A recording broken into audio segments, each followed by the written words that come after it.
Hello students, welcome back. Today we are going to discuss about chapter chemical kinetics, and in this video I am going to tell you some of the tricks for the numericals, because the most probable question in your 12th exam which you are going to get will be a numerical from this chapter, and all these we are going to discuss from your current syllabi.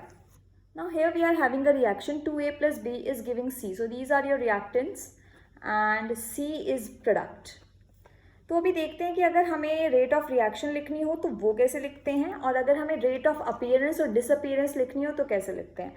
अब आपको पता है इस reaction के दौरान reactants will disappear and your products will appear. So if I want to express rate of disappearance, so rate of disappearance of A will be what, या rate of disappearance of A will be what? It will be minus dA by dt. If I want to express rate of disappearance of B, it will be your minus dB by dt. Negative sign because it is decreasing. And of course C is forming over the time. So rate of appearance of C is dC by dt. So positive sign because it is forming. Now we know that during the reactions, reactants disappear while your products appear.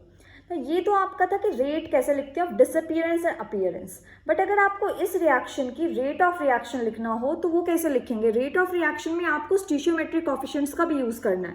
तो rate of reaction कैसे होगी, अगर मुझे rate of reaction लिखनी है इस reaction की in terms of A, in terms of A अगर मुझे रेट ऑफ रिएक्शन लिखनी है तो यहाँ पर हमारे पास स्टिशियोमेट्रिक कोएफिशिएंट जो आपके पास यहाँ पे 2 है, it will be used as -1/2 per मोल लेते हैं आप dA by dt। -1/2 dA by dt। Negative sign is showing कि रिएक्टेंट्स डिसअपीयर कर रहे हैं, तो नेगेटिव साइन हेयर इम्प्लाइंग कि डिसअपीयरेंस हो रही है। अगर आप rate of reaction in terms of B लिखेंगे, अब बी के टर्म्स में अगर आप लिखना चाहते हैं तो बी के टर्म्स में देखिए आपके पास यहाँ स्टिशियोमेट्रिक कोएफिशिएंट क्या है 1, तो 1/1 तो 1 ही होगा minus dB by dt, or you can say it simply as minus dB by dt। Clear. So let us suppose ये अगर आपके पास C3C हो, लेट अस सपोज हम इसको 3C कर लेते हैं, तो rate of reaction in terms of C, if you are expressing rate of reaction in terms of C, now C है तो प्रोडक्ट है इसलिए आप पॉजिटिव साइन लगाएंगे। अब यहाँ कितने मोल हैं, 3 मोल हैं, तो 1/3 dC by dt। So here you have to keep in mind कि rate of disappearance of A and rate of reaction in terms of A can be same or cannot be same. It depends on stoichiometric coefficient। अगर ये 1 होता तो ये दोनों same होते, ठीक है ना। तो ये दोनों चीज़ें अलग होती हैं, बच्चे इसी में कंफ्यूज हो जाते हैं, रेट ऑफ डिसअपीयरेंस, अपीयरेंस और रेट ऑफ रिएक्शन में। So we have this NCERT question here. So the question is the decomposition of N2O5 in CCl4 solution at 318 Kelvin has been studied by monitoring the concentration of N2O5 in solution. Initially the concentration of N2O5 is 2.33 molar and after 184 minutes it is reduced to 2.08 molar. The reaction is given. We have to calculate the average rate in terms of hours, yani in terms of hours, minutes and second, and also we have to tell the rate of production of NO2 during the reaction. So क्या दे रखा है भाई reaction ये दे रखा है कि 2N2O5 is reacting to form 4NO2 plus O2। Initial concentration आपकी N2O5 की यानी रिएक्टेंट की थी 2.33 and after 184 minutes it is 2.08 molar. आपको पहले तो क्या निकालनी है, एवरेज रेट, किस किस टर्म्स में, आवर्स, यानी अगर आप टाइम यहाँ पे मिनट्स में दे रखा है, आवर्स पहले लो, फिर मिनट्स एंड देन सेकेंड। उसके बाद आपको निकालनी है rate of production of NO2 during the period. सबसे पहले आपको क्या निकालनी है, रेट ऑफ रिएक्शन। तो सबसे पहले अगर हम बात करें आपको एक तो रेट ऑफ रिएक्शन निकालनी है, ठीक है, ओके सॉल्यूशन हम कर रहे हैं। एक आपको क्या निकालनी है, rate of production of NO2। तो rate of production of NO2 को कैसे लिखेंगे आप, dNO2 by dt। ये पॉजिटिव ही रहेगी, ये दो चीज़ें आपको निकालनी है। अब एवरेज रेट का क्या मतलब है, एवरेज रेट में आप इनिशियल और फाइनल लेते हैं, जबकि इंस्टेंटेनियस रेट में आपको इंस्टेंट की एवरेज रेट की अगर बात करें, अगर आपको याद हो, जैसे मान लीजिए अगर आपके पास ये टाइम T1 है, ये टाइम T1 है, ये टाइम T2 है, तो T1 पे कुछ कंसंट्रेशन होगी आपकी R1 और T2 पे R2 होगी, तो आप कैसे निकालते थे रेट, तो रेट क्या आ जाएगी आपके पास, final minus initial by T2 minus T1 and बाहर negative sign in terms of reactant, क्योंकि रिएक्टेंट के लिए नेगेटिव ली जाती है ये, ठीक है। तो लेकिन जब हम बात करते हैं आपके पास इंस्टेंटेनियस की, तो वो एक पर्टिकुलर इंस्टेंट पे, यानी पर्टिकुलर मान लीजिए इस इंस्टेंट पे पूछ लेता है, तो इस इंस्टेंट पे अगर रेट ऑफ रिएक्शन पूछता है तो वो इंस्टेंटेनियस रेट हो जाती है। ओवर अ टाइम पूछता है, जैसे यहाँ over a time 184 minutes over a time पूछा है, तो वो एवरेज रेट होती है। तो हमें यहाँ पे एवरेज रेट निकालनी है, क्योंकि यहाँ पे हमें इनिशियल एंड फाइनल दे रखा है। तो अगर हम बात करें इनिशियल कंसनट्रेशन की, तो इनिशियल दे रखी है आपके पास N2O5 की 2.33 मोलर, और अगर बात करें फाइनल की, तो फाइनल दे रखी है 2.08 मोलर, और आपको टाइम दे रखा है मिनट्स में। टाइम कितना दे रखा है भाई? 184 मिनट्स दे रखा है। नाउ रेट ऑफ रिएक्शन आप कैसे एक्सप्रेस कर सकते हैं? हर किसी की टर्म्स में लिख के दिखाओ। अगर बोले तो कैसे लिखेंगे? -12 1/2, क्योंकि यहाँ स्टिशियोमेट्रिक कोएफिशिएंट क्या है आपके पास? 2 है, तो -1/2 d N2O5/dt ऐसे लिख सकते हो। ये इंस्टेंटेनियस लिख रही हूँ मैं। अगर एवरेज आता है तो -12 डेल्टा, डेल्टा मतलब चेंज है ना आपके पास, एक डेफिनेट चेंज है, बाय डेल्टा टी। अगर इन टर्म्स ऑफ NO2 लिखूँ तो प्लस आ जाएगा। स्टिशियोमेट्रिक कोएफिशिएंट क्या है? 4, तो 1/4, 1 बाय स्टिशियोमेट्रिक कोएफिशिएंट dNO2/dt।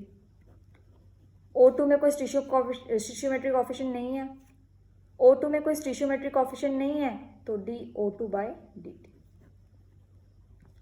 अब हमें रेट ऑफ रिएक्शन निकालनी है, पर हमें इन्फॉर्मेशन सिर्फ किसकी है? हमें इन्फॉर्मेशन सिर्फ चेंज इन N2O5 की है।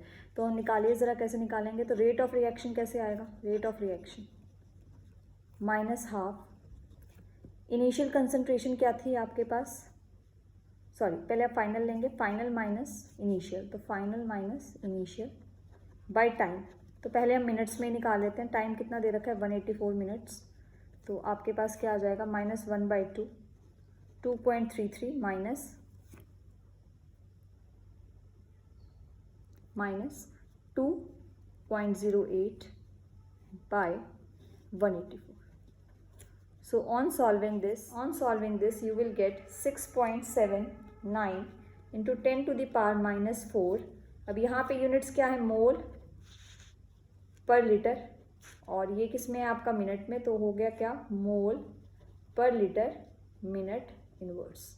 नाउ सिमिलरली अगर आप इसको आवर्स में कन्वर्ट कर लें तो ये आवर्स में आ जाएगा, और अगर आप इसको सेकंड्स में कन्वर्ट कर लें तो आपके पास यूनिट सेकंड में आ जाएगी। नाउ हमने रेट ऑफ रिएक्शन तो निकाल लिया, तो रेट ऑफ रिएक्शन हम मिनट्स में ही आप बता रहे हैं। 6.7 इंटू 10 to the power -4 मोल पर लीटर मिनट इनवर्स, एंड यहाँ 9 आप लगा लीजिए। तो अब आपके पास और क्या पूछा था? Rate of production of NO2 पूछी थी। तो rate of production of NO2 वो क्या होगी? dNO2/dt।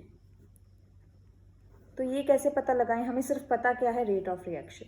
तो आपको पता है रेट ऑफ रिएक्शन को आप कैसे कैसे एक्सप्रेस कर सकते हैं? dN2O5/dt which is equal to +1/4 dNO2/dt plus dO2/dt. All these are basically rate of reaction.